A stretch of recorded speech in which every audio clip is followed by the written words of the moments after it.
Investasi saham menjadi salah satu instrumen yang cukup banyak diminati oleh masyarakat di Indonesia. Meski begitu, tidak sedikit pula masyarakat yang memiliki alibi-alibi tertentu sehingga mereka merasa takut untuk berinvestasi. Seperti apa alibi dan anggapan yang sering muncul di masyarakat terkait jual beli saham ini? Berikut beberapa di antaranya yang perlu Anda ketahui agar tidak salah paham dengan investasi saham. Let's begin!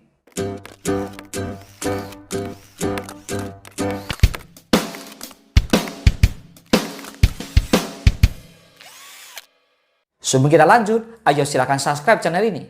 Karena di channel ini, saya akan lebih banyak membahas mindset entrepreneur, investasi saham, membangun aset, bisnis digital franchise, dan formula menjadi seorang entrepreneur sejati.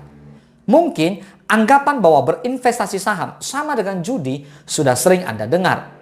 Tidak sedikit juga yang percaya kalau jual beli saham itu dilarang oleh negara maupun agama.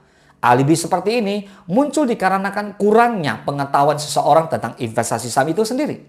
Faktanya, jual beli saham sama saja dengan kita memiliki kepemilikan pada perusahaan tertentu. Ingat, investasi saham sangat jauh berbeda dengan judi. Dalam berjudi, seseorang akan bermain keberuntungan dan tidak perlu pengetahuan khusus.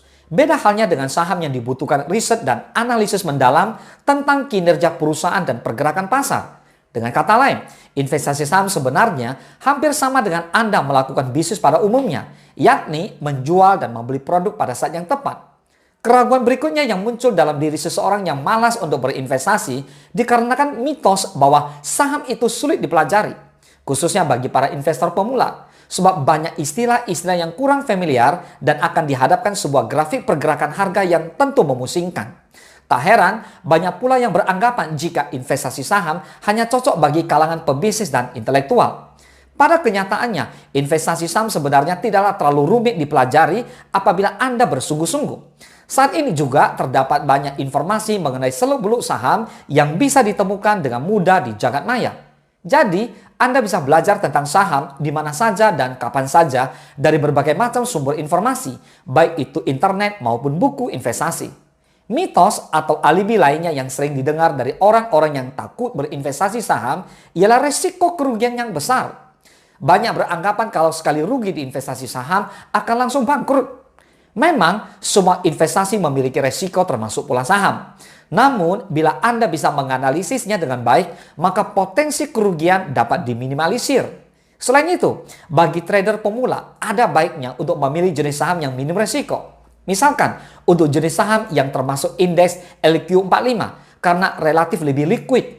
Meskipun harga saham terkadang turun saat terjadi krisis, namun biasanya hal itu bersifat sementara dan bisa naik kembali seiring dengan pulihnya kestabilan di pasar dan faktor lainnya seperti kondisi politik dan kebijakan ekonomi yang diambil pemerintah. Jadi, anggapan sekali merugi langsung bangkrut untuk investasi saham adalah alibi yang kurang tepat. Apabila saham bisa dikelola dengan baik dengan memperhatikan kondisi ekonomi dan faktor-faktor lain.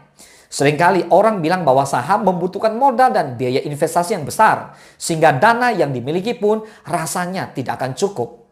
Sebenarnya, Anda tidak perlu membutuhkan dana yang begitu besar sampai harus mengutik pendapatan bulanan demi berinvestasi saham.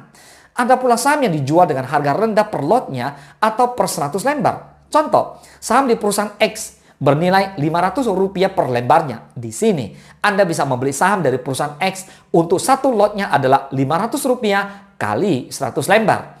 Jadi, Anda perlu membayar Rp50.000 saja. Cukup terjangkau bukan? Namun, perhatikan pula performa perusahaan tersebut dan harga per lot yang ditawarkannya sesuai kebutuhan dan profil investasi Anda. Nah, beberapa waktu lalu, berita mengenai investasi saham bodong cukup ramai jadi perbincangan di masyarakat. Tidak sedikit pula korban dari penipuan tersebut. Hal seperti ini pun terus menjadi bayang-bayang di masyarakat dan menjadi persepsi buruk investasi saham. Padahal dalam kenyataannya tidak semua saham yang ditawarkan buruk dan merupakan produk abal-abal. Karenanya ada baiknya bagi Anda untuk mengecek legalitas perusahaan saham yang ada. Apakah sesuai dengan perundang-undangan yang berlaku atau malah menjanjikan janji keuntungan besar yang terlalu muluk. Selain itu, cek pula apakah perusahaan tersebut sudah terdaftar dalam pengawasan Otoritas Jasa Keuangan atau OJK. Bila aspek-aspek legalitas dan regulasinya sudah memenuhi persyaratan yang berlaku, maka perusahaan tersebut merupakan perusahaan sekuritas terpercaya dan layak Anda pilih, seperti Mandiri Sekuritas contohnya. Jadi, setelah Anda mengetahui fakta mengenai investasi saham ini, tidak ada lagi alasan untuk menundanya. Pilih perusahaan sekuritas yang aman dan terpercaya, yang juga menawarkan kemudahan dan produk saham terbaik. Semoga bermanfaat. Salam sukses, Dasya.